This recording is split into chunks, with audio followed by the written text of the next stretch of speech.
Hello commandos, welcome to Biomentors classes online. I am doctor Jitendra Singh. तो चलिए, आप तैयार हैं मेरे साथ में आगे बढ़ने के लिए? तो हम cell the unit of life में अब आगे बढ़ेंगे। तो अभी तक हमने क्या देखा? अभी तक हमने प्रोकैरियोटिक सेल को समझा, हमने उसके फीचर्स को देखा, हमने सेल वॉल को देखा, हमने उसके ग्लाइकोकालिक्स को देखा, हमने ठीक है ग्राम्स स्टेनिंग के बारे में बात किया हमने। तो काफी कुछ हमने फैक्ट समझ चुके हैं अब तक। इस चैप्टर में बहुत सारे बेटा फैक्ट्स हैं, तो उनको भी हमें ध्यान में रखते हुए आगे बढ़ना है। तो मैंने पहले भी आपसे कहा है बेटा, ये चैप्टर जो है वो पूरी बायोलॉजी की चाबी के समान है, की के समान है, ठीक है ना। चलिए तो आगे बढ़ते हैं इसमें हम। तो पिछली क्लास में हमने बात किया था कि पिली क्या होता है, फिम्बरी क्या होता है, फ्लैजिला क्या होता है, बैक्टीरिया का फ्लैजिला किस तरह का होता है, इस बारे में हमने बात किया था। हमने देखा था कि बैक्टीरिया का फ्लैजिला जो होता है वो फ्लैजिलिन प्रोटीन से बना होता है। फिर बैक्टीरिया को हमने कहा था कि बैक्टीरिया में फ्लैजिला का अरेंजमेंट किस तरह का होगा। तो मैंने कहा था ऐसे बैक्टीरिया जिनमें फ्लैजिला नहीं होगा वो एट्राइकस से सिंगल होगा, मोनोट्राइकस है के दोनों सिरों पर होगा, एम्फीट्राइकस से एक सिरे पे फ्लैजिला का गुच्छा होगा, लोफोट्राइकस से या उन्हें हम सिफेलोट्राइकस कह सकते हैं। पूरी बॉडी पर फ्लैजिला होगा तो उसको हमने कहा था पेरिट्राइकस बैक्टीरिया कहा था हमने, ठीक है ना। तो पेरिट्राइकस बेटा इंपॉर्टेंट है, एग्जाम में कई बार पूछा गया है और Asia coli is the best example for it, ठीक है, क्लियर। फिर बैक्टीरियल फ्लैजिला की हम थोड़ी सी जो है वो लंबाई की बात करें तो हमने क्या कहा, बैक्टीरियल फ्लैजिला जो होते हैं वो बेसिकली पॉलीमर होते हैं। किसके पॉलीमर होते हैं? ये फ्लैजिलिन प्रोटीन के पॉलीमर होते हैं बेटा, ठीक है ना। और ये दरअसल क्या होते हैं, 15 नैनोमीटर डायमीटर के होते हैं और 15 माइक्रोमीटर ये तकरीबन लेंथ के होते हैं, और बीच में ये खोखले होते हैं। इसलिए मैंने कहा था आपसे कोई अरेंजमेंट पूछता है तो आपको क्या बोलना है, आपको बोलना है 1+0, आपको बोलना है 1+0 अरेंजमेंट बोलना है आपको। मतलब जो यूकैरियोटिक फ्लैजिला होते हैं उनमें 9+2 अरेंजमेंट होता है और बैक्टीरियल फ्लैजिला में 9+2 अरेंजमेंट नहीं होता है, उनमें बीच में खोखला होता है। चारों तरफ फ्लैजिलिन प्रोटीन का बना हुआ एक नेटवर्क होगा, बीच में होलो होता है, खोखला होता है, ओके क्लियर। और मैंने आपसे कहा था कि जो फ्लैजिला होता है उसमें 3 हिस्से होते हैं बेटा, उसमें फिलामेंट होता है, उसमें हुक होता है और उसमें बेसल बॉडी होता है। और यहां पर बैक्टीरियल फ्लैजिला में जो बेसल बॉडी होता है वहां पर वास्तव में आपको जो है वो कुछ रिंग्स देखने मिलती है, प्रोटीन की आपको रिंग्स देखने मिलती है, कुछ आपको स्पेशल टाइप के प्रोटीन देखने मिलते हैं जो मोटर के समान काम करते हैं, ठीक है ना।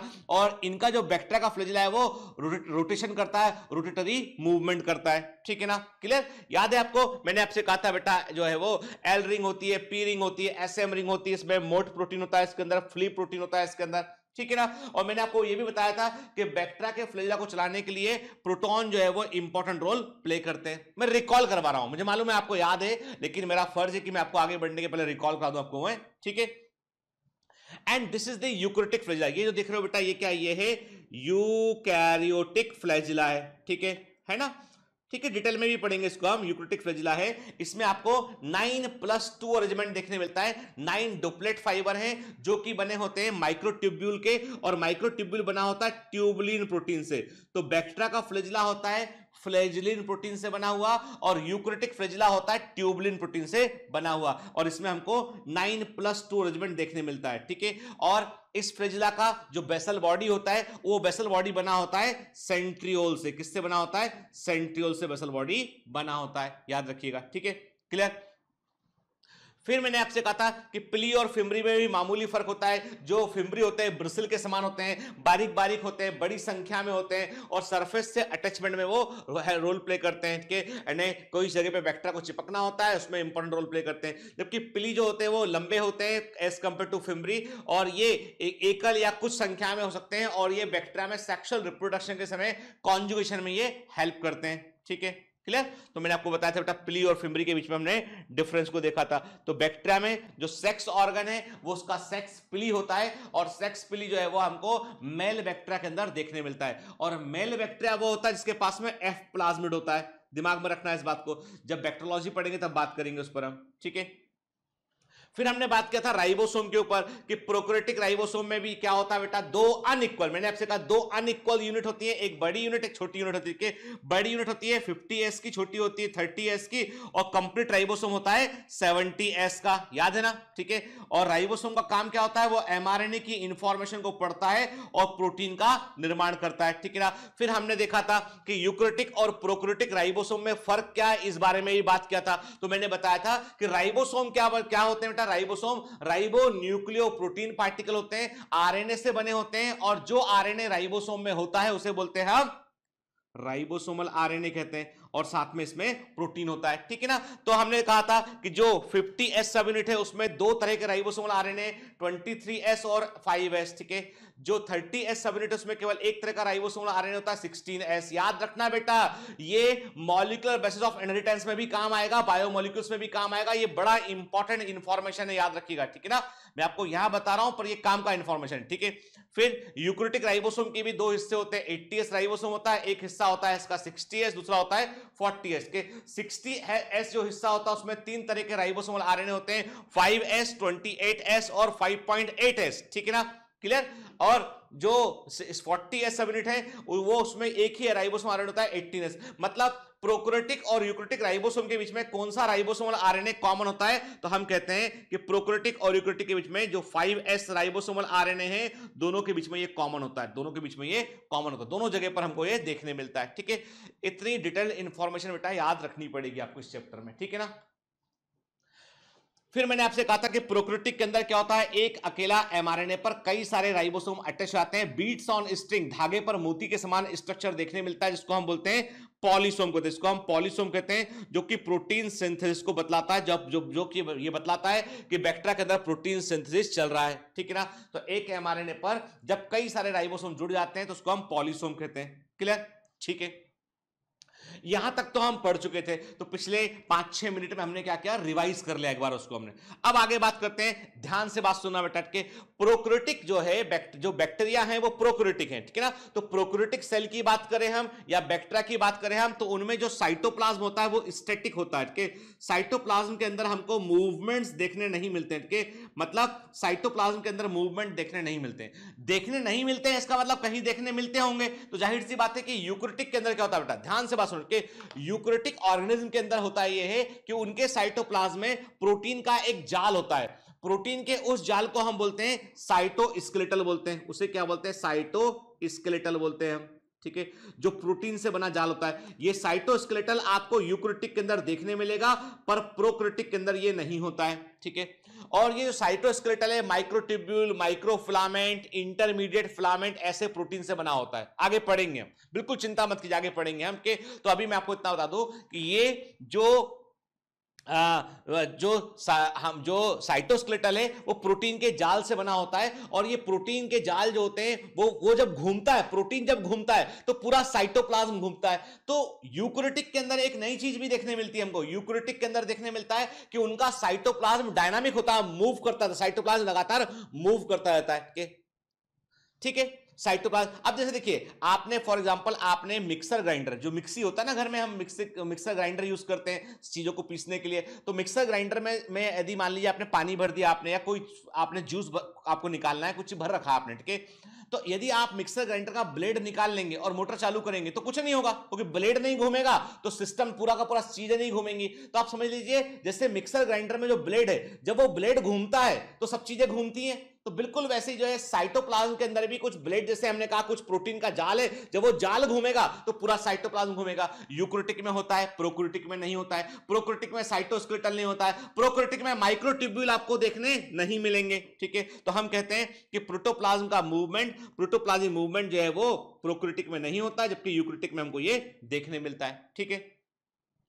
अब दुनिया भर के वैज्ञानिक कहते हैं कि भैया इतना सारा पढ़ा दिया सर ने, हमने आपको, और इतना हमको मालूम भी है ऑलरेडी कि प्रोकैरियोटिक सेल में क्या क्या होता है, राइबोसोम के सब पता है हमको कि कौन सी चीज किस केमिकल से मिलकर बनी है। तो कई दुनिया भर के साइंटिस्ट इस बात की तरफ कोशिश कर रहे हैं, क्यों ना हम जीवन को बनाकर देख लें, क्यों ना हम लाइफ को क्रिएट कर लें, तो ये जीवन मरण का जो दौर है इससे बाहर निकल जाएंगे हम जो है वो खुद ही परमात्मा बन जाएंगे। तो पूरी कोशिश कर रहे हैं कि वो लेबोरेटरी में, आपको बता दूं दुनिया भर के तमाम साइंटिस्ट कोशिश कर रहे हैं सिर्फ एक सेल बनाने की, एक सेल, केमिकल से एक सेल बन जाए, और वो भी यूकैरियोटिक सेल बनाने की कोशिश नहीं कर रहे, वो प्रोकैरियोटिक सेल बनाने की कोशिश कर रहे हैं। और आश्चर्य की बात यह है कि अभी तक किसी को सफलता नहीं मिली है। इतना सब कुछ हम कर लिए कि हम मंगल ग्रह तक पहुंच गए, वहां भी हम अपने सैटेलाइट छोड़ दिए, सब कुछ कर दिया, हम वहां लैंड कर दिए, हम बहुत कुछ कोशिश कर लिए, ठीक है, लेकिन हम एक सेल को नहीं बना पा रहे। मतलब कहीं ना कहीं ऐसा जरूर है, कुछ वाइटल एनर्जी है, कुछ ऐसा रहस्य है जिसके बारे में कोई नहीं जानता है, विज्ञान भी नहीं जानता उसके बारे में, या अभी तक मालूम नहीं चल पाया है, ऐसा कह सकते हैं, अभी तक मालूम नहीं चल पाया, ठीक है। तो प्रोटोबायोन्ट का मतलब होता है कि प्रयोगशाला में, लेबोरेटरी में हम प्रोक्रियोटिक सेल को बनाने की जो कोशिश करते हैं और उससे जो चीजें बनती है उन्हें हम प्रोटोबायोन्ट कहते हैं, और अभी तक हम सफलतापूर्वक चीजों को नहीं, बहुत चीजों को हम नहीं बना पाए हैं, तो उसे हम क्या बोलते हैं, प्रोटोबायोन्ट कहते हैं। तो protobiont means the attempt to synthesise prokaryotic cell in the laboratory. ठीक है, चलिए कुछ एक्स्ट्रा स्टॉक पॉइंट, थोड़े से ऐसे आप देखो बेटा, ये जो एक्स्ट्रा स्टॉक पॉइंट है ना, इन पॉइंट के लिए आप मुझसे ये मत बोलिएगा सर बिल्कुल बेसिक बताइए, अभी मैं आपको केवल ये पॉइंट लिखा रहा हूं क्योंकि ये आगे हम जैसे ही बढ़ेंगे ना तो ये सब चीजें दोबारा सामने आएंगी। ठीक है, अभी चूंकि आप एमसीक्यू सॉल्व करोगे आपको ये चीजें देखने मिलेंगी। ठीक है, अब मैं क्लियर कर दूं आपको कि कुछ चीजें जैसे अब डीएनए आरएनए को हम बड़े डिटेल में पढ़ेंगे, अभी इतना दिमाग में डाल लीजिए कि डीएनए और आरएनए जो है वो न्यूक्लिक एसिड हैं जो कि जेनेटिक इंफॉर्मेशन को रखते हैं। कि डीएनए जो है वो जनरेशन आफ्टर जनरेशन डीएनए जो है वो पीढ़ी दर पीढ़ी सूचनाओं को पहुंचाता है, जनरेशन आफ्टर जनरेशन इंफॉर्मेशन को जो है पहुंचाने का काम डीएनए का होता है। आरएनए जो है डीएनए की सूचनाओं पर प्रोटीन को बनाता है। ठीक है ना, तो यदि आप प्रोक्रियोटिक सेल में देखोगे तो प्रोक्रियोटिक सेल में जो डीएनए और आरएनए का रेशियो है वो 1:2 है, जबकि यूकेरियोटिक सेल में 1:1 है। ध्यान से बात के मतलब ये है कि प्रोक्रियोटिक सेल में डीएनए और आरएनए के बीच का जो अनुपात है वो 1:2 है, मतलब जितना डीएनए है उसका ठीक दुगना जो है आरएनए होता है, जबकि यूकेरियोटिक सेल में जो डीएनए और आरएनए का रेशियो है वो 1:1 है। ठीक है, याद रखिएगा इस बात को। ठीक है, दूसरा एटीजीसी, अब ये क्या आप बोलोगे सर ये क्या है, देखो बेटा ऐसा समझ लो, डीएनए जो है उसके पास सूचनाएं होती है, इंफॉर्मेशन होती है, डीएनए के पास इंफॉर्मेशन छिपी होती है। और देखिए मान लीजिए मैं आपसे बोलता हूं कि मैंने आपसे कहा कि मेरे पास कोई इंपॉर्टेंट सूचना है, इंफॉर्मेशन है। ठीक है, और वो इंफॉर्मेशन मैंने एक जगह पर लिख रखी है, क्लियर, मैंने आपसे बोला। अब जब मैंने बोला कि मैंने एक इंफॉर्मेशन एक जगह पर लिख रखी है तो आपने चुपचाप से जाके कहा कि जाके देखते हैं कि सर ने क्या लिख कर रखा है। कि आपको एक कोरा कागज मिल गया, आप बोलोगे अरे सर तो ऐसे ही बना दिए, हमको कोरा कागज दिखा के बोल रहे हैं इंफॉर्मेशन लिखी इसमें। तो जाहिर सी बात है यदि मैं कोई शब्द नहीं लिखूंगा, यदि मैं कोई अल्फाबेट नहीं लिखूंगा तो सूचना नहीं हो सकती है। ठीक है ना, कोई ना कोई लेटर लिखना पड़ेगा तब तो सूचना बनेगी। तो डीएनए जो है, डीएनए के पास यदि इंफॉर्मेशन है तो उस इंफॉर्मेशन को किसी ना किसी लैंग्वेज में लिखना पड़ेगा, और डीएनए की लैंग्वेज में केवल 4 ही लेटर होते हैं, इतना समझ लो आप, बिल्कुल बेसिक बात कर रहा हूं, फंडामेंटल बात कर रहा हूं। डीएनए की जो एबीसीडी है, जैसे हमारी एबीसीडी है, हम बोलते हैं A B C D E F G H and so on. ठीक है, हम पूरे 26 लेटर बोल लेते हैं, है ना। ठीक है, मतलब हमारी जितने भी दुनिया भर का लिटरेचर है, तमाम जो विज्ञान साइंस है, चाहे वो किताब स्पेस की रिसर्च के ऊपर हो, चाहे वो स्टेम सेल के ऊपर हो, दुनिया भर का सारा नॉलेज इन 26 लेटर्स के अंदर ही सिमटा हुआ है। इन्हीं के अलग अलग कॉम्बिनेशन है, उससे बातें लिखते चले जाते हैं। भाई तमाम इंग्लिश लिटरेचर पढ़ लीजिए, तमाम साइंस पढ़ लीजिए, सब में इंग्लिश के 26 लेटर ही तो इस्तेमाल हुए हैं। आपका नाम, मेरा नाम, उसमें वही उसी तरह के लेटर यूज होंगे इंग्लिश के, वो 26 लेटर में से बन जाएगा, है ना बेटा। ठीक है, तो डीएनए की लैंग्वेज में आप समझ लो कि डीएनए की जो एबीसीडी है उसमें केवल 4 ही लेटर है, उसके पास केवल 4 ही लेटर हैं। एक लेटर है ए, दूसरा टी, तीसरा जी और चौथा सी। ठीक है, ए टी जी सी, बस।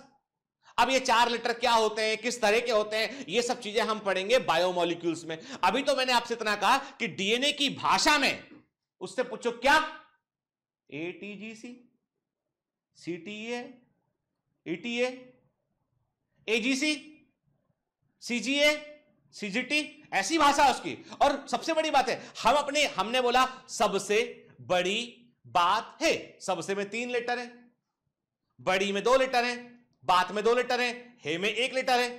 हमारी इस बातों में तो हम शब्दों को अलग अलग कर सकते हैं, पर डीएनए बोलता है कि नहीं, मेरे पास 4 ही लेटर हैं और मेरी भाषा में जो भी शब्द होगा वो 3 लेटर का शब्द होगा, जो भी बोलूंगा मैं 3 लेटर का होगा। ATG, GAT, GAC. अब तुम समझ सको समझ लो, हम समझेंगे आगे, चिंता मत करो, हम समझेंगे आगे। कि अभी मैंने क्या कहा आपसे कि डीएनए की अपनी एक भाषा है, भाषा में जो है वो 4 ही लेटर है, एटीजीसी। और उन लेटर का भी, अब उन लेटर में से हमने कहा कि जैसे आप देखो कि यदि हम कहते हैं कि वो लेटर जो है उनसे शब्द बनेगा वो 3 लेटर का ही शब्द बनेगा। बस इतना दिमाग में रखो, अभी बस इतना ही दिमाग में रखिए अभी आप। तो ये जो लेटर है, यदि हम प्रोक्रियोटिक में देखें तो प्रोक्रियोटिक में ए और टी अधिक संख्या में होते हैं। हमने आपसे कहा कि ए और टी की तुलना में जी और सी, ए और टी की तुलना में जी और सी लेटर अधिक संख्या में होते हैं, समझना। और इंटरेस्टिंग बात यह है कि डीएनए जो होता है वो डबल स्ट्रैंड का मॉलिक्यूल होता है। DNA is A double stranded molecule के, और डबल स्ट्रैंड मॉलिक्यूल में जहां ए होगा उसके सामने टी होगा, जोड़ा बना के ना, ये एक सूचना है, जोड़ा बनाकर रहेंगी आमने सामने, ठीक है। तो चीजों को अभी हम कॉम्प्लेक्सिटी में नहीं पढ़ते। अभी मैं आपसे सिंपल बोलता हूं, दिमाग में इतना रखिए कि जो एटीजीसी है ना, उसमें से जो ग्वानिन साइटोसिन जी और C is more in prokaryotic cell and adenine thymine is more in eukaryotic cell, ठीक है ना, क्लियर। तो A plus T oblique G plus C, ये बेटा molecular base of inheritance 12th class NCERT, biomolecules, ठीक है ना, और तमाम जेनेटिक्स, उन सबका एक फेवरेट क्वेश्चन में से एक हिट के। तो मैं आपको यहां, चूंकि हम प्रोकैरियोटिक यूकैरियोटिक के डिफरेंस यहां पे लिख रहे हैं। अब आप बोलोगे सर उसका वहीं क्यों नहीं पढ़ा रहे हो, यहां क्यों बता रहे हो, हम तो कंफ्यूज हो गए। नहीं बेटा, कंफ्यूज मत होना, क्योंकि आप जैसे जैसे हम पढ़ के आगे बढ़ेंगे ना, तो आपकी सारी सूचनाएं एक तरह की सूचनाएं एक जगह पर होंगी, तब आपको लगेगा कि आपने यहां लिखकर सही किया आपने, क्योंकि कारण यह है कि अब आपको वहां पर उस जगह पर जाकर नहीं पढ़ना पड़ेगा, क्योंकि यहां पर प्रोकैरियोटिक यूकैरियोटिक के जो डिफरेंस है आपने यहीं पर नोट कर लिए सारे, ठीक है ना, चाहे आगे के चैप्टर का हो चाहे पीछे के चैप्टर का हो, ठीक है ना, भरोसा रखिए। अब दूसरा तीसरा, अब ये जो जितने डिफरेंस हम लिख रहे हैं ना, ये सब बड़े आगे के लेवल के डिफरेंस हैं, लेकिन प्रोकैरियोटिक और यूकैरियोटिक के डिफरेंस में शामिल हैं, और एग्जामिनर आजकल इस लेवल के क्वेश्चन भी करता है। तो नेक्स्ट डिफरेंस है पॉलीसिस्टोनिक एमआरएनए, प्रोकैरियोटिक में होता है, मोनोसिस्टोनिक एमआरएनए यूकैरियोटिक में होता है। पॉली मतलब कई सारे, मोनो मतलब एक, सिस्ट्रॉन का मतलब होता है जीन, ठीक है। ऐसा एमआरएनए जो एक बार में कई सारे जीन की सूचनाओं को लेकर आएगा, पॉलीसिस्टोनिक एमआरएनए होगा, और ऐसा एमआरएनए जो एक बार में एक जीन की इंफॉर्मेशन लेके आएगा, वो मोनोसिस्टोनिक एमआरएनए होगा, ठीक है। तो इतना याद रखिए कि पॉलीसिस्टोनिक एमआरएनए प्रोकैरियोटिक में देखने मिलते हैं, मोनोसिस्टोनिक एमआरएनए आपको यूकैरियोटिक में देखने मिलता है, ठीक है। फिर बैक्टीरिया में केवल एक मेन सर्कुलर डीएनए होता है। बैक्टीरिया का जो जीनोम होता है, जो जीनोफोर होता है, उसमें केवल एक डबल स्ट्रैंड सर्कुलर डीएनए होता है, जो उसका मेन जीनोम होता है। जब एक डीएनए होगा, केवल एक डीएनए होगा, तो सारे के सारे इंपॉर्टेंट जीन, सुनिए बात, जब एक डीएनए होगा तो सारे के सारे इंपॉर्टेंट जीन उस एक डीएनए पर ही प्रेजेंट होंगे। तो हमने बोला एक लिंकेज ग्रुप, लिंकेज मतलब दोस्ती के, यानी उस एक डीएनए पर सारे जीन प्रेजेंट है, एक लिंकेज ग्रुप है। हमारी बॉडी में 40 से, हमारी बॉडी की सेल्स के अंदर 46 क्रोमोसोम है, हर क्रोमोसोम एक डीएनए। हमारी बॉडी में जो है सेल्स के अंदर 46 क्रोमोसोम है, हर एक क्रोमोसोम एक डीएनए है, इसका मतलब हमारी सेल्स के पास 46 डीएनए, ठीक है। लेकिन जब गैमीट बनता है, तो गैमीट बनेगा तो क्या होगा, मियोसिस होगा। गैमीट बनेगा तो क्या होगा बेटा, मियोसिस होगा। मियोसिस के बाद जो गैमीट जितना क्रोमोसोम लेके जाएगा अगली पीढ़ी में, वो कितना होगा, 23 क्रोमोसोम होगा मेल गैमीट में, 23 होगा फीमेल गैमीट में। इसका मतलब एक मेल गैमीट जो है उसके पास कितने क्रोमोसोम है, 23 क्रोमोसोम है। हर एक क्रोमोसोम में कितना डीएनए, एक डीएनए। इसका मतलब यह है 23 लिंकेज ग्रुप है वहां पे, ठीक है। तो ये लिंकेज, क्रॉसिंग ओवर, ये सब कहां पढ़ेंगे हम, जेनेटिक्स में पढ़ेंगे। तो अभी आपको सिर्फ इतना जो मैं बता रहा हूं उन पॉइंट पे फोकस रखिए कि आपको याद रखना है कि बैक्टीरिया में भैया एक लिंकेज ग्रुप है, मतलब सब कुछ एक डीएनए के पास है, जबकि यूकैरियोटिक में 2 या 2 से अधिक लिंकेज ग्रुप हो सकते हैं। फिर प्रोकैरियोटिक का जो जीन होता है वो कंटीन्यूअस जीन होता है, मतलब प्रोकैरियोटिक के जीन में जो भी सूचनाएं लिखी होती है ना, वो लाइन से लिखी होती है, यानी सूचना पूरी एक इंफॉर्मेशन लाइन से लिखी होती है। और यूकैरियोटिक के जीन में सूचनाएं लाइन से नहीं लिखी होती है, एक ही इंफॉर्मेशन को का थोड़ा हिस्सा इंफॉर्मेशन होगी, फिर इंफॉर्मेशन गायब हो जाएगी, फिर इंफॉर्मेशन होगी, फिर इंफॉर्मेशन गायब हो जाएगी। अब इसका फायदा क्या है, जब मैं आपको स्प्लिट जीन पढ़ाऊंगा तब बताऊंगा कि भगवान ने ये एक बड़ा वरदान दिया है, ठीक है। स्प्लिट जीन एक बिग आप समझ लीजिए एक बड़े वरदान के समान है, जिसने हमको बहुत सारे म्यूटेशन से बचा के रखा हुआ है, ठीक है।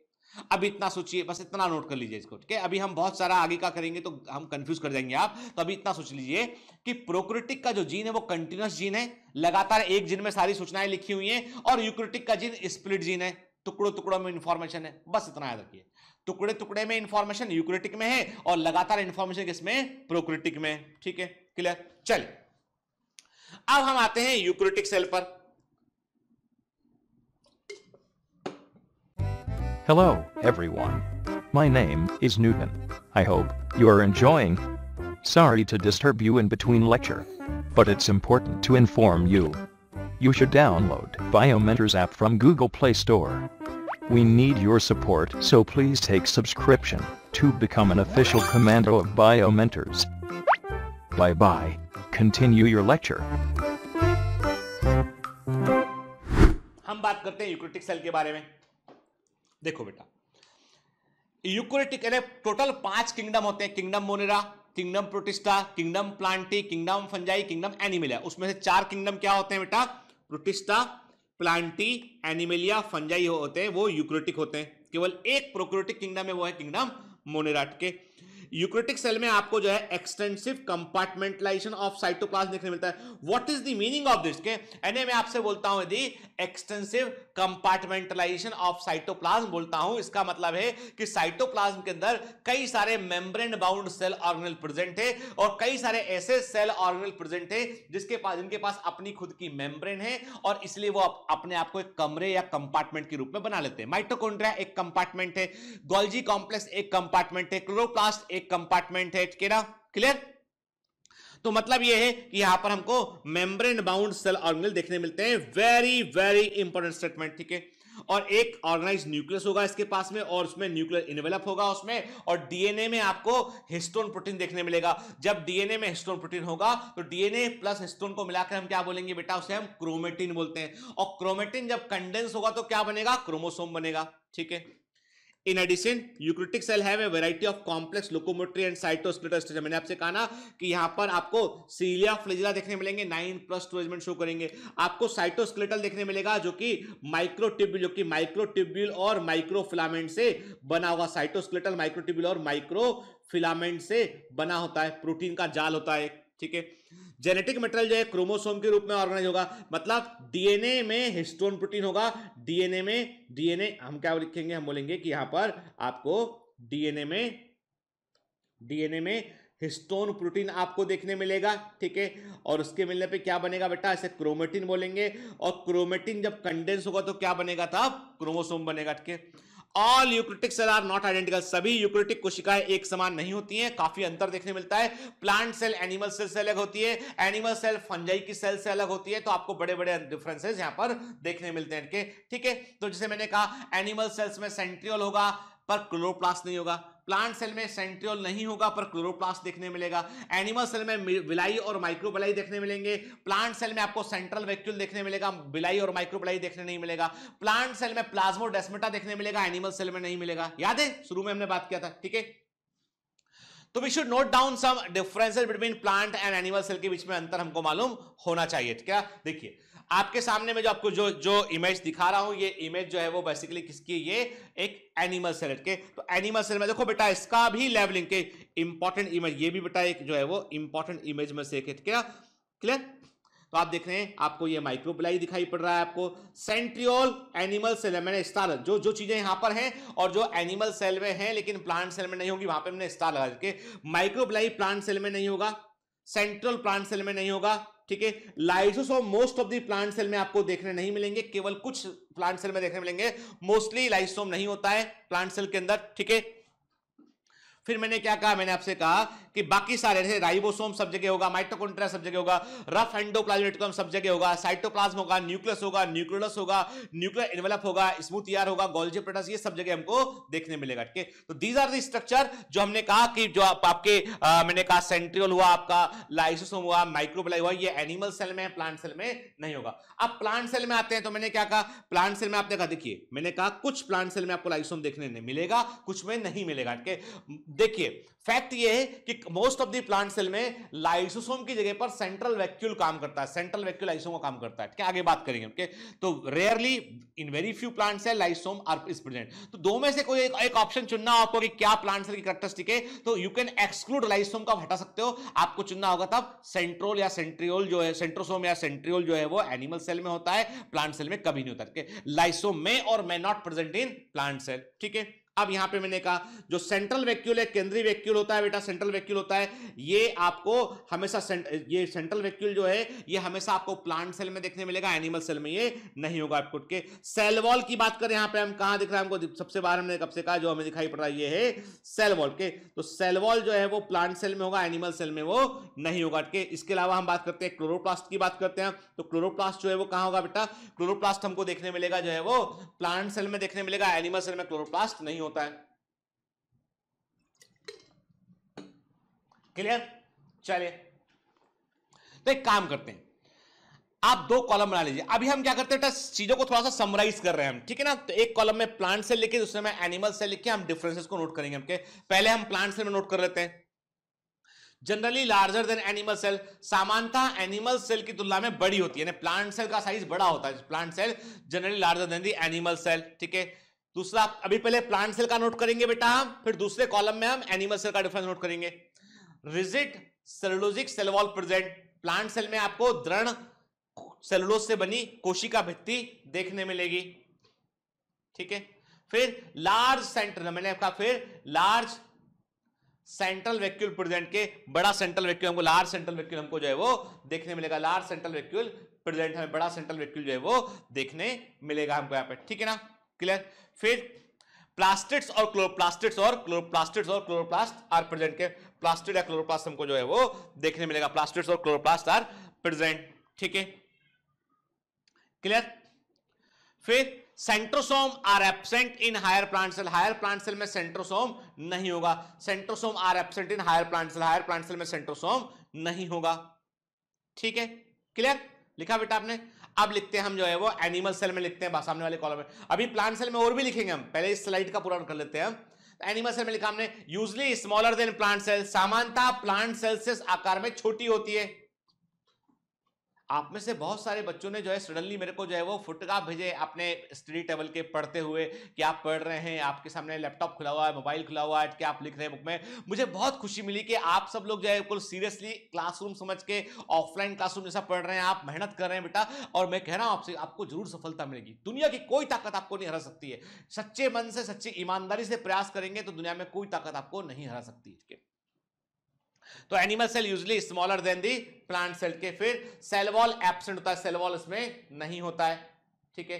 फिर सेंट्रल वैक्यूल एब्सेंट, केंद्रीय vacuole, central vacuole animal cell में जो है वो नहीं होता है, सेल वॉल भी नहीं होगी, सेंट्रल वैक्यूल भी नहीं होगा। प्लास्टिड्स आर एब्सेंट, प्लास्टिड्स मतलब क्लोरोप्लास्ट की बात कर रहे हैं हम, ल्यूकोप्लास्ट की बात कर रहे हैं, तो प्लास्टिड एंड और क्लोरोप्लास्ट आर एब्सेंट, के centrosome and centrioles are present in animal cell, animal cell में सेंट्रोसोम और सेंट्रियोल जो है वो पाए जाते हैं, ठीक है। सेंट्रोसोम और centriole present in the animal cell, ठीक है। ठीक, अब फिर से प्लांट सेल में लिखेंगे हम। At the time of cell division, the cell plate is formed to divide cytoplasm. Very IMP, very IMP, के जब कोशिका विभाजन के समय साइटोप्लाज्म को, कोशिका द्रव्य को बांटने के लिए सेल प्लेट बनती है। Very IMP। अब ये सेल प्लेट कैसे बनती है, सेल फरो मेथड क्या होता है, सेल प्लेट क्या होता है, ये सब पढ़ेंगे हम जब सेल डिवीजन देखेंगे हम, के चिंता मत कीजिए। मैंने आपसे कहा ना, इस चैप्टर में कई सारे आगे की चीजों का जिक्र निकलता है, इसलिए यहां पे नोट करना पड़ेगा हमको, के। तो मैंने क्या कहा, कोशिका विभाजन के समय कोशिका द्रव्य को बांटने के लिए सेल प्लेट बनती है, कहां पर, प्लांट सेल में, के एनिमल सेल। अब दूसरा प्लांट सेल में पहले लिख सकते हैं, प्लाज्मोडेस्माटा आर प्रेजेंट, प्लाज्मोडेस्माटा पाए जाते हैं प्लांट सेल में। प्लाज्मोडेस्माटा क्या होता है, मैं पढ़ा चुका ऑलरेडी आपको, ये प्रोटोप्लाज्म के धागे होते हैं जो एक प्लांट सेल को अगली प्लांट सेल से कनेक्ट करते हैं, ठीक है। मिडिल लैमिला प्रेजेंट, दो प्लांट सेल के बीच में जो सीमेंटिंग लेयर होती है, जो दो प्लांट सेल की सेल वॉल को आपस में जोड़ती है, सीमेंट के समान, उसे मिडिल लैमिला कहते हैं, वो प्लांट सेल में पाई जाती है, ठीक है। अब एनिमल सेल में लिखेंगे, at the time of cell division the cytoplasm divided by the cell furrow method, कोशिका विभाजन के समय कोशिका द्रव्य का बंटवारा, कोशिका द्रव्य का विभाजन सेल फरो से होता है। Very IMP। तो ये सेल प्लेट मेथड क्या होता है, सेल फरो मेथड क्या होता है, सब डिटेल में देखेंगे हम। At the time of cell division the cytoplasm is divided by the cell furrow method, कोशिका द्रव्य का विभाजन सेल फरो मेथड से होता है, ठीक है। प्लाज्मोडेस्माटा आर एब्सेंट, प्लाज्मोडेस्माटा नहीं पाए जाते हैं एनिमल सेल में, ठीक है। Middle lamella absent, middle lamella नहीं होता है, लेकिन यहां पर हमको डेस्मोसोम और गैप जंक्शन देखने मिलते हैं। वेरी अब जब सेल मेम्ब्रेन पढ़ेंगे ना, तब देखेंगे हम कि डेस्मोसोम क्या होता है, बड़ा इंपॉर्टेंट स्ट्रक्चर है, के गैप जंक्शन क्या होता है, बड़ा इंपॉर्टेंट स्ट्रक्चर, के ये दो एनिमल सेल की सेल मेम्ब्रेन को जोड़ने वाली स्ट्रक्चर होते हैं, के। तो ये गैप जंक्शन क्या होता है, डेस्मोसोम क्या होता है, ये हम कब देखेंगे बेटा, जब हम सेल मेम्ब्रेन पढ़ेंगे तब देखेंगे। तो मैं आपको कई बार बोल चुका हूं, दिस इज द चैप्टर जो पूरी बायोलॉजी की सोल है, आत्मा है। आपको बता दूं, मेडिकल कॉलेज में जब आप पहुंचेंगे ना तो आपको मेडिकल फिजियोलॉजी पढ़नी पड़ेगी। पहला चैप्टर होगा सेल साइटोलॉजी। जब आप सेकंड ईयर में पहुंचेंगे तो आपको पढ़ना पड़ेगा पैथोलॉजी, और पैथोलॉजी का पहला चैप्टर होगा सेल। ठीक है, मतलब सेल यदि समझ में नहीं आया तो आप बायोलॉजी नहीं समझ सकते हैं। तो बायोलॉजी की पूरी जान, सोल, आत्मा सब सेल के अंदर ही है। ठीक है, लिखा आपने। चलिए, तो एक टिपिकल हम क्या देख रहे हैं, हमने देखा structure of a typical plant cell के, एक प्रारूपिक या टिपिकल प्लांट सेल कैसी होती है उसका स्ट्रक्चर हम यहां पर देख रहे हैं। हमके एक टिपिकल प्लांट सेल के सबसे बाहर सेल वॉल होगा, सेल वॉल से अंदर आओगे सेल मेम्ब्रेन होगा, सेल मेम्ब्रेन से अंदर आओगे साइटोप्लाज्म होगा, फिर बीचों बीच जो है बीचों बीच बड़ा सा सेंट्रल वैक्यूल होगा। सेंट्रल वैक्यूल की मेम्ब्रेन को बोलेंगे टोनोप्लास्ट। सेंट्रल वैक्यूल के अंदर जो द्रव भरा होगा उसे बोलेंगे सेल सेप। मतलब ये हो गया कि टोनोप्लास्ट और सेल सेप को मिला के हमने बोला सेंट्रल वैक्यूल। ये सेंट्रल वैक्यूल के क्लियर। ठीक, अब बड़े ध्यान से बात करके, अब आप में से कई सारे बच्चे साइटोप्लाज्म और सेल सेप में कंफ्यूज करते हैं। बिल्कुल कंफ्यूज मत होना बैठ के। Cytoplasm is the living structure, ये लिविंग, जीवित होता है, लिविंग होता है। ठीक है, सेल सेप जो है वो नॉन लिविंग होता है। ठीक है, याद, सेल सेप सेंट्रल वैक्यूल के अंदर भरा हुआ द्रव्य होता है जो नॉन लिविंग होता है, जबकि cytoplasm is a living fluid के। तो साइटोप्लाज्म की मेम्ब्रेन होती है बेटा क्या, सेल मेम्ब्रेन के, और जो सेल सेप की मेम्ब्रेन क्या है वो टोनोप्लास्ट के। तो याद रखना, सेंट्रल वैक्यूल का द्रव्य जो है, जो फ्लूइड सेंट्रल वैक्यूल में भरा होता है उसे हम क्या बोलते हैं, उसे बोलते हैं बेटा हम जो है वो सेल सेप बोलते हैं। Cell sap is not cytoplasm, it is a different thing. ये सेंट्रल वैक्यूल का लिक्विड होता है, जबकि cytoplasm is a living component, ये प्रोटोप्लाज्म का हिस्सा होता है। प्रोटोप्लाज्म में जब आप न्यूक्लियस को हटाकर बात करते हैं तो बच्चे हुए को आप साइटोप्लाज्म कहते हैं। ठीक है, क्लियर। अब बात करते हैं बेटा हम क्योंकि बहुत देर से हम बात कर रहे हैं प्रोटोप्लाज्म की, और एनसीईआरटी में प्रोटोप्लाज्म के बारे में डायरेक्टली कुछ लिखा नहीं है। और आप कोई भी एग्जाम उठा के देख लें, आप कोई भी एमसीक्यू बुक को देख लें, आप प्रोटोप्लाज्म पे क्वेश्चन मिलेगा, आपको जरूर मिलेगा। ठीक है, मैंने कई बार आपको बोला कि प्रोटोप्लाज्म में प्रोटो का मतलब है प्रीमिटिव, प्लाज्म का मतलब है लिक्विड। ठीक है, ऐसा, और आपको बता दूं मैं, दुनिया भर के वैज्ञानिक तमाम तरह का प्रयास कर चुके हैं, और इतने प्रयास करने के बावजूद जो है हम सब जानते हैं, आज हम सब जानते हैं कि प्रोटोप्लाज्म के अंदर जो है वो क्या क्या चीजें पाई जाती हैं, पूरे केमिकल कंपोजिशन की जानकारी है, पर शायद हम कोई एक चीज मिस कर रहे हैं, नहीं जानते हम, और उसके बारे में पता भी नहीं चल रहा है कि कैसे वो नॉन केमिकल्स के मिलने पर लाइफ बन जाती है। यानी क्या ऐसा है जो इन चीजों को एकदम चालू कर देता है, मशीन पूरी चालू रहती है एकदम से, के वो नहीं समझ पा रहे। यानी today we know each and everything about this cell, कि कौन सा केमिकल कहां प्रेजेंट है, लेकिन उन केमिकल्स को मिलाकर हम चीजों को बना नहीं पा रहे हैं। ठीक है, ऐसा कहते हैं कि जो truly alive part of cell है, सेल का जो वास्तव में जो जीवित हिस्सा होता है वो होता है प्रोटोप्लाज्म होता है। ठीक है, चलिए लिखते हैं थोड़ा इसमें। Protoplasm first time observe by कॉर्टी, protoplasm को पहली बार कॉर्टी ने देखा, 1772 की बात है। First time observe by Corti. Dujardin gave sarcode term to the protoplasm, Dujardin ने प्रोटोप्लाज्म के लिए सार्कोट शब्द का उपयोग किया। Dujardin gave sarcode term to the protoplasm, Dujardin ने प्रोटोप्लाज्म के लिए सार्कोट शब्द का उपयोग किया। The term protoplasm given by proposed by J.E. Purkinje, it is very common question in examination, कि कई बार बेटा पूछा गया कि प्रोटोप्लाज्म शब्द को J.E. Purkinje ने दिया था 1840 में, for formative substance of embryo. ये शब्द का उपयोग उन्होंने एम्ब्रियो को बनाने वाले सब्सटेंस के, उन्होंने कहा जो एम्ब्रियो के अंदर जो केमिकल प्रेजेंट है, एम्ब्रियो के अंदर जो लिक्विड प्रेजेंट है वही प्रोटोप्लाज्म है, इन्होंने कहा। ठीक है, जो लिविंग फ्लूइड है। तो प्रोटोप्लाज्म शब्द को देने वाले थे J.E. पुरकिंजे, और इन्होंने इस शब्द का इस्तेमाल किया था for formative substance of embryo, embryo को बनाने वाले पदार्थ के लिए। Hanstein propose term protoplast for the protoplasm, Hanstein ने प्रोटोप्लास्ट शब्द का उपयोग किया। हैंस्टीन ने इसको क्या बोला, प्रोटोप्लास्ट का। तो प्रोटोप्लास्ट वर्ड अलग है, मतलब दोनों का सेम है। प्रोटोप्लाज्म वर्ड दिया था J.E. पुरकिंजे ने, प्रोटोप्लास्ट वर्ड को दिया हैंस्टीन ने। ठीक है,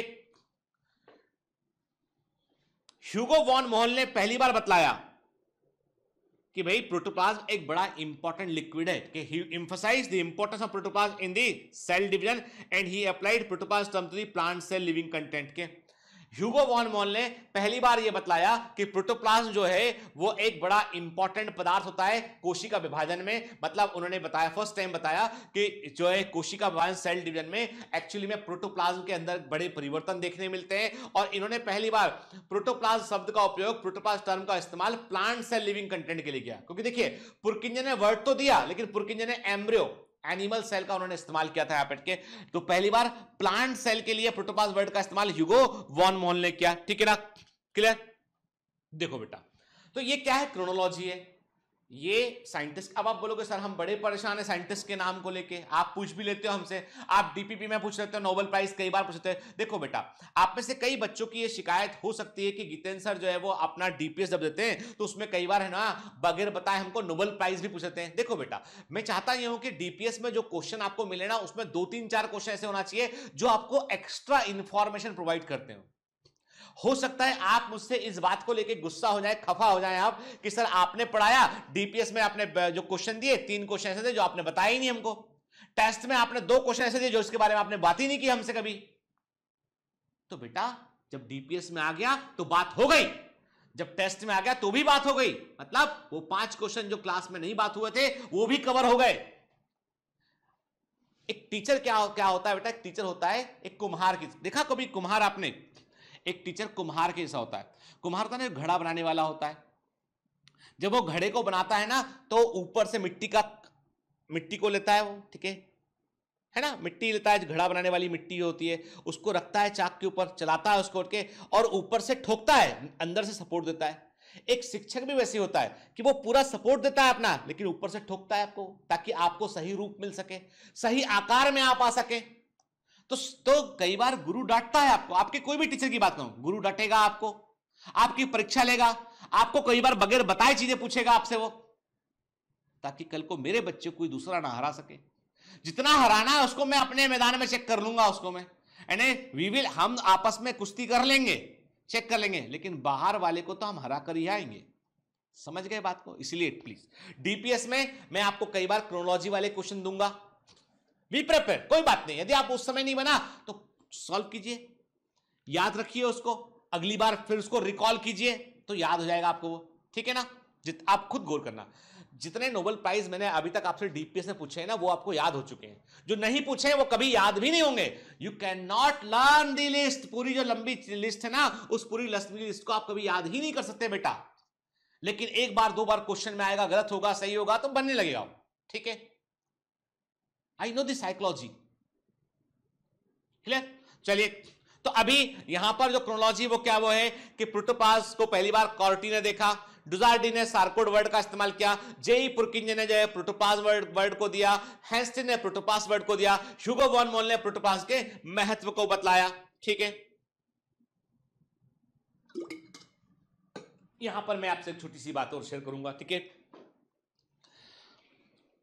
पुरानी बात है, अब आपके सामने तो बहुत पुरानी बात आती, क्योंकि मैं मेरा जो एमबीबीएस का जो बैच था वो था 1996 बैच, ठीक है ना?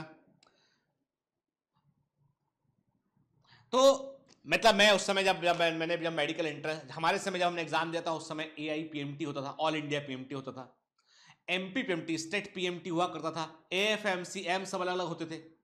तो मैंने 3 एग्जाम दिए, मैंने AFMC एग्जाम दिया, मैंने जो है वो CBSE PMT बोलते थे इसको, ऑल इंडिया PMT वो दिया मैंने, और MP PMT दिया। एम्स का एग्जाम मैंने नहीं दिया क्योंकि मुझे लगता था कि मैं उस लायक नहीं हूं कि मैं एम्स निकाल पाऊं, मुझे लगता था कि शायद मैं एम्स नहीं कर पाऊंगा, दिल्ली जाके देना पड़ेगा, केवल 50 सीटें हैं उसके अंदर, ऐसा दिमाग में था मेरे, और ये मेरी जिंदगी की सबसे बड़ी गलती थी।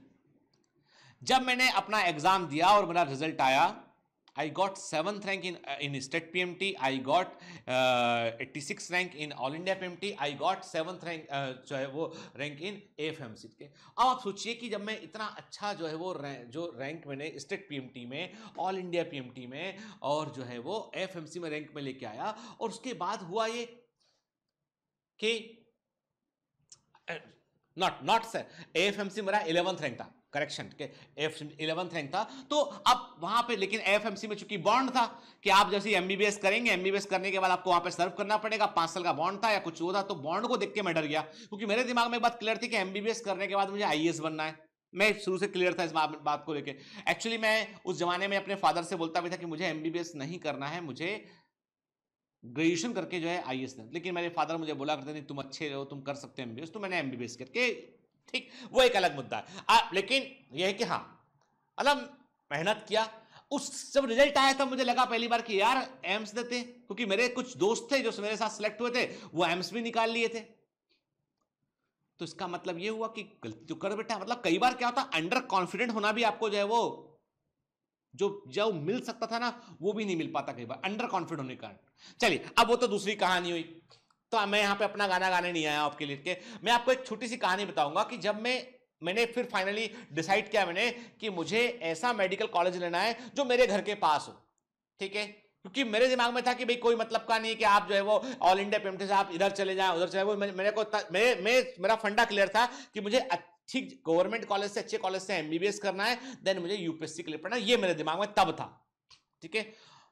और ये बोलने में मुझे कोई गुरेज भी नहीं है, कोई मुझे जो है वो छिपाने की बात भी नहीं है कि I tried my best in UPSC but I got failed. मैंने कुछ बड़ी गलतियां की है, बार बार सब्जेक्ट चेंज किया है, तो फाइनली मेरा यूपीएससी में नहीं हो पाया। मैंने 3 बार मैंने इंटरव्यू फेस किया वहां पे, और हर बार मेरा सब्जेक्ट मैंने चेंज किया, मुझे लगता था इस सब्जेक्ट से नंबर नहीं आया, ये मेरी गलती थी, जिसके चलते नहीं हो पाया। वो अब देखो नहीं होने का तो 50 कारण दे सकते हैं।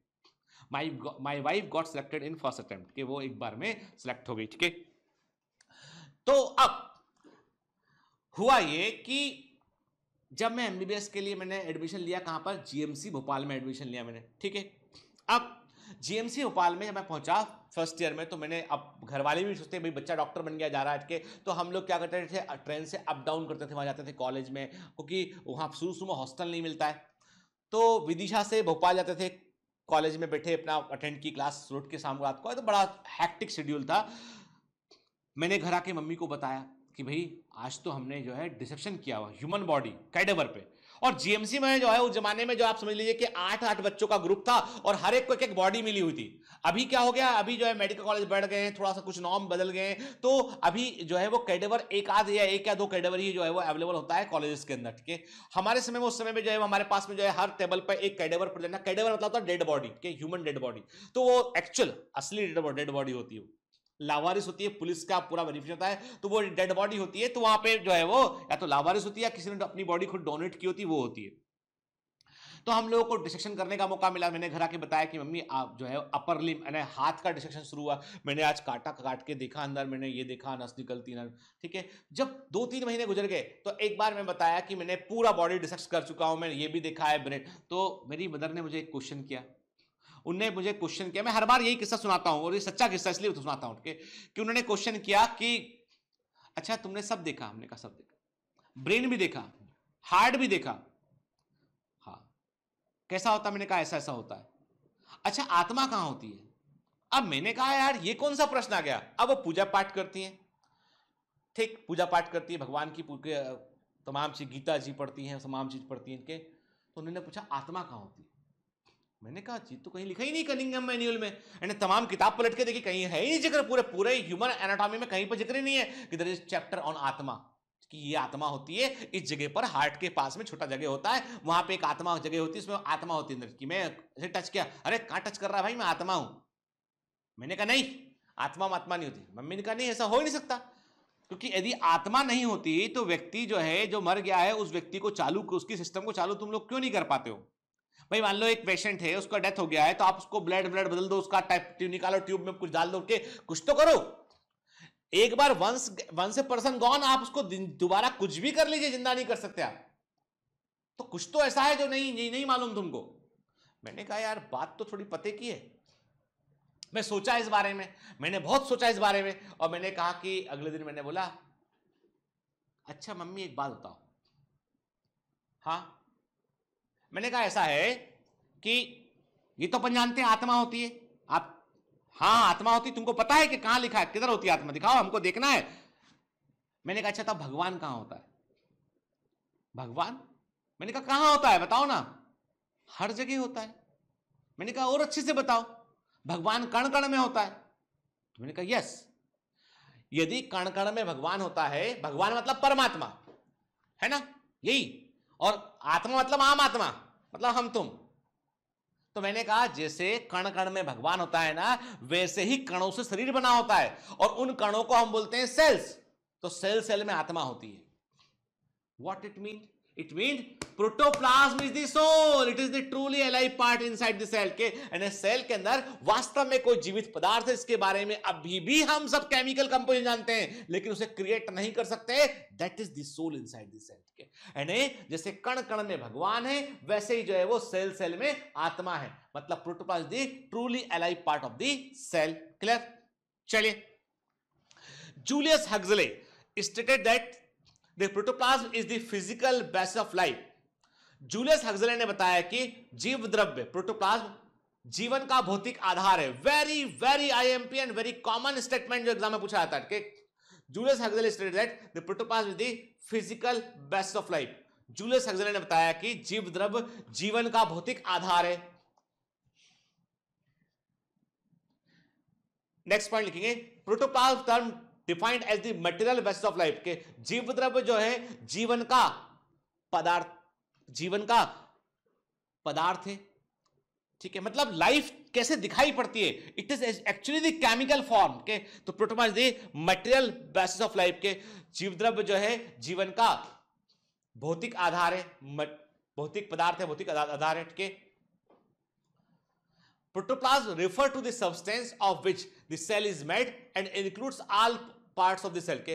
प्रोटोप्लाज्म से तात्पर्य उस पदार्थ से है जिससे कोशिका बनी होती है, और इसमें कोशिका के समस्त भाग शामिल होते हैं। जितने भी लिविंग भाग है सबकी बात कर रहे हैं, ठीक है, नॉन लिविंग पार्ट की बात नहीं कर रहे हैं, हम लिविंग पार्ट की बात कर रहे हैं। ठीक है, protoplasm refer to the substances of which the cell is made and includes the all parts of the cell. जीव द्रव्य से तात्पर्य उस पदार्थ से है जिससे कोशिका बनी होती है, और इसमें कोशिका के समस्त भाग शामिल होते हैं। ठीक है, protoplasm is the workshop where all the life activities are carried on. जीव द्रव्य वह कार्यशाला है, जीव द्रव्य वह कार्यशाला है जहां जीवन की समस्त प्रक्रियाएं चलती हैं। Protoplasm is the workshop where all the life activities are carried on. जीव द्रव्य वह कार्यशाला है जहां पर जीवन की समस्त गतिविधियां चलती हैं। And it is the only part of the organism that is truly alive. यह जीव का एकमात्र भाग है जो वास्तव में जीवित होता है। यह जीव का एकमात्र ऐसा भाग है जो कि वास्तव में जीवित होता है। And is the only part of the organism that is truly alive. यह जीव का एकमात्र ऐसा भाग है जो कि वास्तव में जीवित होता है। क्लियर? ठीक है। The protoplasm theory proposed by Max Schultze, जीवद्रव्य अवधारणा को मैक्स सुल्ज ने दिया। ठीक है, और the protoplasm theory proposed by Max Schultze के, जीवद्रव्य अवधारणा को मैक्स सुल्ज ने दिया। ठीक है, क्लियर कि it is truly alive part of this cell. Then protoplasm के अंदर, जैसे आपको याद होगा कि प्रोकैरियोटिक में हमने क्या देखा था, हमने देखा था कि प्रोकैरियोटिक सेल के साइटोप्लाज्म में कुछ इंक्लूजन बॉडी होते हैं, इंक्लूजन बॉडी होते हैं, नॉन लिविंग स्ट्रक्चर होते हैं। वैसे ही आपको प्रोटोप्लाज्म यानी यूकैरियोटिक सेल के प्रोटोप्लाज्म में या कोई भी प्रोटोप्लाज्म में आपको, चाहे यूकैरियोटिक का प्रोटोप्लाज्म हो चाहे प्रोकैरियोटिक का प्रोटोप्लाज्म हो, प्रोटोप्लाज्म के अंदर आपको नॉन लिविंग सब्सटेंसेस देखने मिलते हैं। उनको एक साथ हम क्या बोलते हैं, ड्यूटोप्लाज्म कहते हैं, उनको एक साथ हम ड्यूटोप्लाज्म कहते हैं। The term deutoplasm is used to describe the substances formed by the protoplasm. ड्यूटोप्लाज्म शब्द का उपयोग हम उन पदार्थों के लिए करते हैं जिनका निर्माण प्रोटोप्लाज्म करता है। These are the non-living material of the cell. ये कोशिका के आजीवित पदार्थ होते हैं, ये कोशिका के आजीवित पदार्थ होते हैं। These are the non-living material of the cell. ये कोशिका के आजीवित पदार्थ होते हैं। ठीक है, एग्जाम्पल इसका रिजर्व फूड मटेरियल, संग्रहित भोज्य पदार्थ, एल्केलॉइड्स, साइटोप्लाज्मिक इंक्लूजन्स। ठीक है, संग्रहित भोज्य पदार्थ, एल्केलॉइड्स, इंक्लूजन्स के। अब एल्कलॉइड क्या होते हैं? सेकेंडरी मेटाबोलाइट होते हैं, हम आगे बात करेंगे बायोमोलिक्यूल्स में, तभी लिख लीजिए एल्कली नेचर के केमिकल होते हैं जो कई बार हम इनका उपयोग ड्रग्स के रूप में भी, दवा के रूप में भी करते हैं, ठीक है। तभी लिख लेते हैं यहाँ पे हम कि रिजर्व फंड प्रोटोप्लाज्म में जो ऐसे पदार्थ जो प्रोटोप्लाज्म से बनते हैं, नॉन लिविंग होते हैं, उनको हम ड्यूटोप्लाज्म कहते हैं। The term deutoplasm is used to describe the substances formed by the protoplasm. These are the non-living material of the cell के। तो एग्जांपल क्या है? रिजर्व फूड मटेरियल, एल्कलॉइड और इंक्लूजन्स, ठीक है। Protoplasm is a polyphasic colloidal system. जैसे ही मैं बोलता हूं कि प्रोटोप्लाज्म एक कोलाइडल सिस्टम है, तो आपके दिमाग में झट से आना चाहिए, आपके दिमाग में झट से आना चाहिए कि प्रोटोप्लाज्म किससे मिलकर बना होता है? वाटर से और प्रोटीन से, क्योंकि कोलाइडल सॉल्यूशन किससे बनता है? वाटर से और प्रोटीन से के। तो जीवद्रव्य प्रोटोप्लाज्म जो है वो एक बहुरूपी कोलाइडल सिस्टम है, एक पॉलीफेजिक कोलाइडल सिस्टम है। पॉलीफेजिक का मतलब फेज उसके ना, उसमें पेरिफेरी वाला भाग अलग होगा, बीच वाला भाग उसका अलग होगा, एक से अधिक अवस्थाएं देखने मिलती है, उसको पॉलीफेजिक कहते हैं। It's a polyphasic colloidal system के बहुरूपी कोलाइडल तंत्र होता है के। It's pH is 6.8। इसका जो पीएच है, हाइड्रोजन आयन कॉन्सेंट्रेशन, इसका जो पीएच है वो 6.8 होता है। क्लियर? और जो प्रोटोप्लाज्म का पेरिफेरी वाला हिस्सा होगा, मतलब हमने आपसे कहा कि ये एक सेल के अंदर का प्रोटोप्लाज्म है, तो इसका जो पेरिफेरी वाला हिस्सा होगा वो सेमी सॉलिड होगा, अर्ध ठोस होगा, और बीच वाला हिस्सा जो है वो लिक्विड फॉर्म में होगा। तो पेरिफेरी वाले हिस्से को क्या बोलेंगे? हम एक्टोप्लाज्म बोलेंगे, साइटोसेल बोलेंगे, बीच वाले हिस्से को हम एंडोप्लाज्म बोलेंगे, साइटोसोल बोलेंगे हम, ठीक है। याद रखिएगा इसको। भाई मेम्ब्रेन कैसे बनी होगी? यदि साइटोप्लाज्म की मेम्ब्रेन बनी है तो पीछे धीमे धीमे वहां पे जो है जो सेमी सॉलिड कैरेक्टर बन रहा होगा, तो एक लेयर बन गई, परत बन गई। भाई प्रोटोप्लाज्म की जो outer most boundary, that is the plasma membrane. जो प्रोटोप्लाज्म की सबसे बाहर वाली जीवित सीमा रेखा है, जो लिविंग बाउंड्री है प्रोटोप्लाज्म की, वो क्या है? वो सेल मेम्ब्रेन है, ठीक है। तो मैंने क्या कहा आपसे कि जो प्रोटोप्लाज्म का पेरिफेरल सेमी सॉलिड भाग के जो परिधि अर्ध ठोस भाग होता है उसको एक्टोप्लाज्म बोलते हैं, और एक्टो मतलब बाहर वाला प्लाज्म, एक्टोप्लाज्म बोलते हैं, साइटोसेल बोलते हैं। और जो सेंट्रल पार्ट होता है प्रोटोप्लाज्म का, जो केंद्रीय भाग होता है, तरल होता है, उसे हम एंडोप्लाज्म बोलते हैं या साइटोसोल बोलते हैं, उसे हम एंडोप्लाज्म या साइटोसोल कहते हैं, ठीक है। क्लियर? देखिए यानी पेरिफेरी वाला हिस्सा एक्टोप्लाज्म है, साइटोसेल है, बीच वाला हिस्सा एंडोप्लाज्म है, साइटोसोल है। क्लियर बेटा? ठीक है, ठीक। तो ये तो देखा हमने, क्या हमने ये देखा कि प्रोटोप्लाज्म जो है वो एक पॉलीफेजिक, चूंकि एक से अधिक अवस्था है इसलिए पॉलीफेजिक बोला हमने। कोलाइडल सॉल्यूशन बोला क्योंकि वाटर प्लस प्रोटीन प्रेजेंट है इसमें के। This is the reason the protoplasm is said to be polyphasic. यही कारण है कि प्रोटोप्लाज्म को हम पॉलीफेजिक कहते हैं, यही कारण है कि प्रोटोप्लाज्म को हम पॉलीफेजिक कहते हैं। The major component of protoplasm is are water and protein. Protoplasm के मुख्य घटक जल और प्रोटीन होते हैं। The major component of protoplasm are water and protein। Protoplasm के मुख्य घटक जल और प्रोटीन होते हैं। Both together form a colloidal solution। दोनों के मिलने पर कोलाइडल विलयन बनता है। अभी तो बेसिक केमिस्ट्री जानते हैं, ठीक है ना। दोनों के मिलने पर कोलाइडल विलयन बनता है। Both together form the colloidal solution। Clear? ठीक है, बोर तो नहीं हो गया बेटा? बराबर समझ में आ रहा ना सब लोगों को, है ना? कमेंट करना बेटा, बताना मेरे को कि आपको बराबर समझ में आ रहा है ना।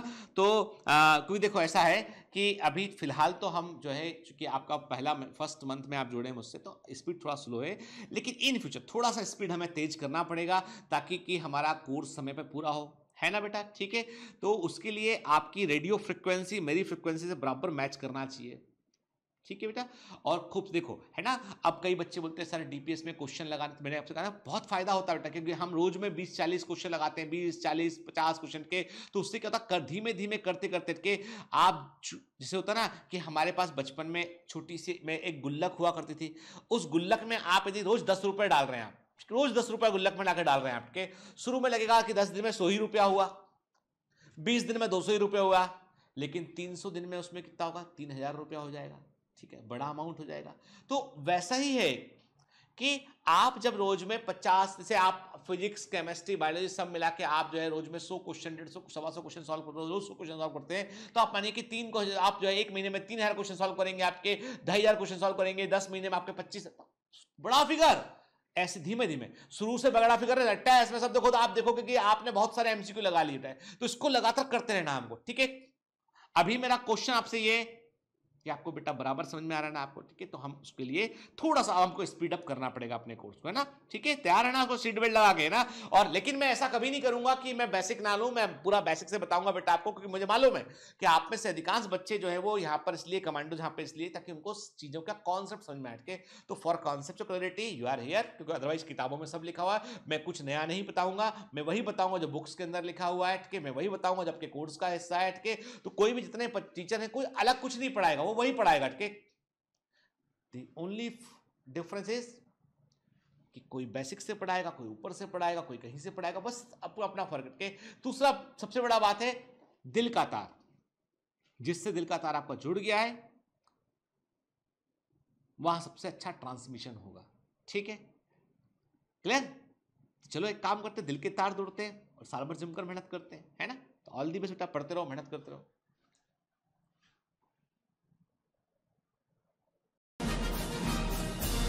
Hi. To become an official commando of Biomentors, join us at www.biomentors.online. Here you can solve daily practice papers, an online test. You can download performance enhancement sheets. You can track your progress. You can interact with other fellow commandos. Join us and prepare yourself. It's a commando training for your success. Download Biomentors online app from Google Play Store.